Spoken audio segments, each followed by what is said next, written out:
हमने नरेंद्र मोदी को साइकोलॉजिकली हरा दिया।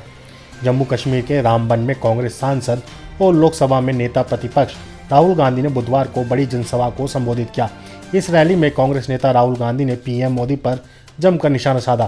कांग्रेस नेता राहुल गांधी ने कार्यक्रम को संबोधित करते हुए कहा कि इस लोकसभा चुनाव में भगवान ने प्रधानमंत्री मोदी जी को सीधा मैसेज दे दिया कि भगवान सिर्फ आम जनता से बात करते हैं और वह आम जनता की भलाई के लिए काम करते हैं। उन्होंने कहा कि हमने नरेंद्र मोदी को साइकोलॉजिकली हरा दिया है। उनके सामने इंडिया गठबंधन खड़ा हो गया है, जिससे उनका पूरा आत्मविश्वास गायब हो गया है।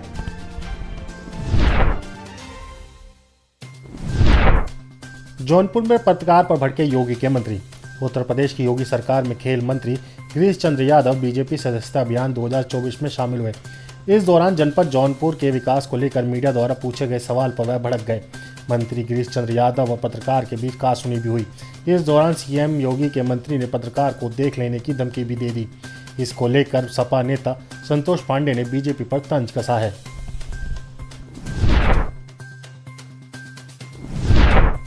HPTDC के होटल बने घाटे का सौदा।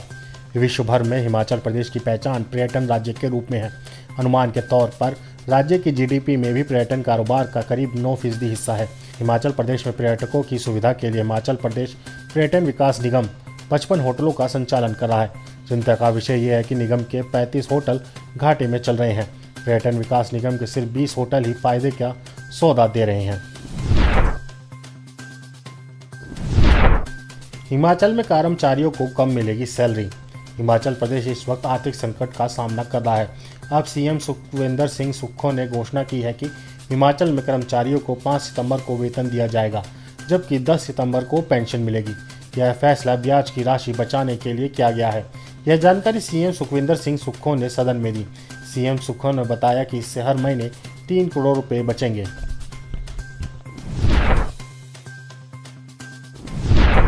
शिक्षक की मांग पर बच्चों के साथ दुर्व्यवहार।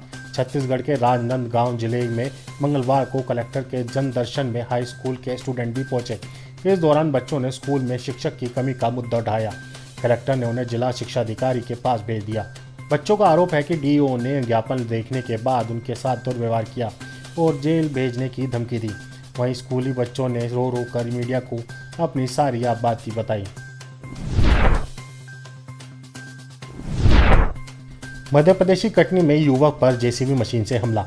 मध्य प्रदेश की कटनी में युवक पर जेसीबी मशीन से हमला कर उसके हाथ, पैर और कमर तोड़ दी गई। इस घटना का वीडियो वायरल हुआ है। कटनी के रंगनाथन नगर थाना पुलिस ने मामला दर्ज कर जांच शुरू कर दी है। अभी आरोपी की गिरफ्तारी नहीं हो पाई है। बताया जा रहा है कि मध्य प्रदेश के कटनी के रंगनाथ नगर थाना क्षेत्र के भरगांव में मामूली विवाद के चलते बड़ी घटना को अंजाम दिया गया। यहाँ के वंशरूप वार्ड में रहने वाले अतुल तिवारी का विवाद जेसीबी चालक के साथ हो गया, जिसके बाद जेसीबी चालक ने इस घटना को अंजाम दिया। शरद पवार का मुख्यमंत्री पद को लेकर बड़ा बयान। महाराष्ट्र में विधानसभा चुनाव से पहले सियासत गर्म है। इस बीच एनसीपी अध्यक्ष शरद पवार के मुख्यमंत्री पद को लेकर बयान ने विपक्षी गठबंधन महाविकास अघाड़ी में खलबली मचा दी है। कोल्हापुर में शरद पवार ने सीएम फेस को लेकर कहा कि संख्या बल के आधार पर ही मुख्यमंत्री चुना जाएगा। उनके बयान का महाराष्ट्र कांग्रेस के अध्यक्ष नाना पटोले ने समर्थन किया है। पटोले ने कहा कि शरद पवार ने जो कहा उचित कहा है। चुनाव में हम महाविकास अघाड़ी के तौर पर ही जाएंगे और एमवीए ही हमारा संख्या बल होगा। सीएम हम बाद में तय करेंगे।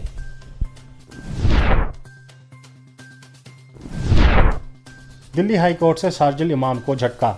दिल्ली हाईकोर्ट ने बुधवार को छात्र कार्यकर्ता शर्जील इमाम की उच्च याचिका को खारिज कर दिया, जिसमें दिल्ली दंगों के कथित साजिश के मामले में उसकी जमानत याचिका पर जल्द सुनवाई की मांग की गई थी।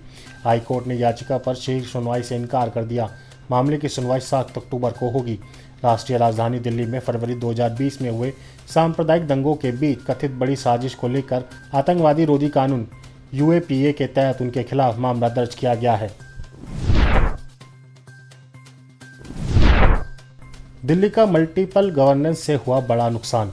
आम आदमी पार्टी ने दिल्ली में मल्टीपल गवर्नेंस को लेकर पार्टी के सांसद संजय सिंह के बयान एक्स पोस्ट पर साझा किया है। इस वीडियो पोस्ट में संजय सिंह दावा करते नजर आ रहे हैं कि राष्ट्रीय राजधानी के लोगों को मल्टीपल गवर्नेंस सिस्टम की वजह से बड़ा नुकसान हुआ है।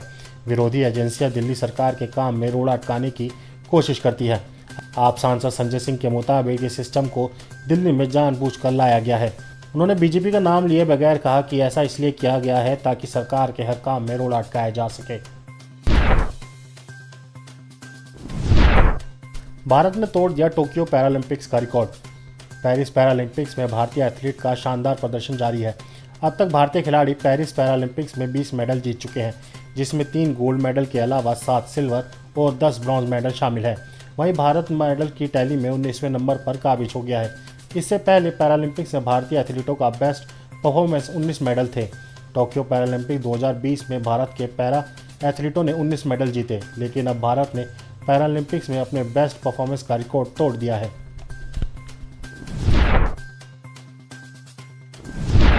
यूरोप को यूरोप रहने दो।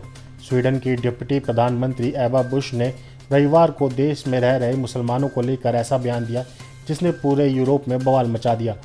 डिप्टी पीएम एबा बुश ने कहा कि स्वीडन में रहने वाले मुसलमानों को स्वीडिश मूल्यों के अनुकूल होकर रहना होगा। डिप्टी पीएम एबा बुश ने साफ शब्दों में कहा कि स्वीडन में रह रहे कई लोग इस्लामिक प्रैक्टिस करते हैं, लेकिन अब इसे ख़त्म करना पड़ेगा। उन्होंने कहा कि जब ये लोग स्वीडन संविधान का पालन करेंगे तभी स्वीडन को स्वीडन और यूरोप को यूरोप बने रहने में मदद मिलेगी। जमाते इस्लामी पार्टी से मिले चीनी राजदूत। बांग्लादेश में शेख हसीना की सरकार गिरने के बाद अब चीन भारत के खिलाफ साजिश रच रहा है। खबरें हैं कि चीन बांग्लादेश में भारत विरोधी संगठनों से मुलाकात कर रहा है। चीन बांग्लादेश की नई सरकार और इस्लामिक दलों से अपनी दोस्ती बढ़ा रहा है, जो कहीं न कहीं भारत के लिए बुरी खबर है। सोमवार को चीनी राजदूत ढाका में जमाते इस्लामी बांग्लादेश पार्टी के ऑफिस पहुंचे। यहां उन्होंने पार्टी के प्रशंसा भी की। चीनी राजदूत ने कहा कि जमाते इस्लामी एक संगठित पार्टी है। बता दें कि जमाते इस्लामी बांग्लादेश में भारत का विरोध करती है। इस पर शेख हसीना ने बैन लगाया था। मंकी पॉक्स के बाद अब ओरोपोच वायरस। इन दोनों दुनिया भर में 2 तरीके के वायरस फैल रही हैं। एक है मंकी पॉक्स और दूसरा है ओरोपोच। जहां मंकी पॉक्स अफ्रीकी देशों में फैल रहा है, वहीं ओरोपोच अमेरिकी समेत अन्य देशों में फैल रहा है, जिसने हेल्थ एक्सपर्ट्स की चिंता बढ़ा दी है। इस वायरस को स्लोथ फीवर भी कहते हैं।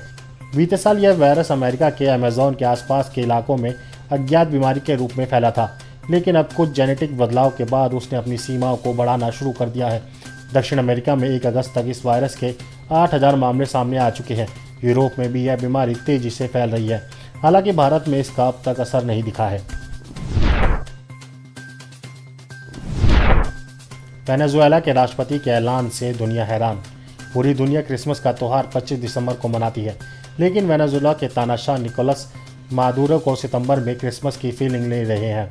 यही कारण है कि उन्होंने उत्सव का ऐलान 1 अक्टूबर को ही कर दिया है। मादुरो का हर सोमवार को एक टीवी शो आता है, जिसमें उन्होंने अपने दर्शकों को खुश करने के लिए कह दिया कि सितंबर में ही क्रिसमस की खुशबू आ रही है। मादुरो का कहना था कि इस साल सभी को धन्यवाद करने के लिए और सम्मान करने के लिए वह 1 अक्टूबर को क्रिसमस की शुरुआत कर रहे हैं। यह क्रिसमस सभी के लिए शांति, खुशी और सुरक्षा के साथ आया है।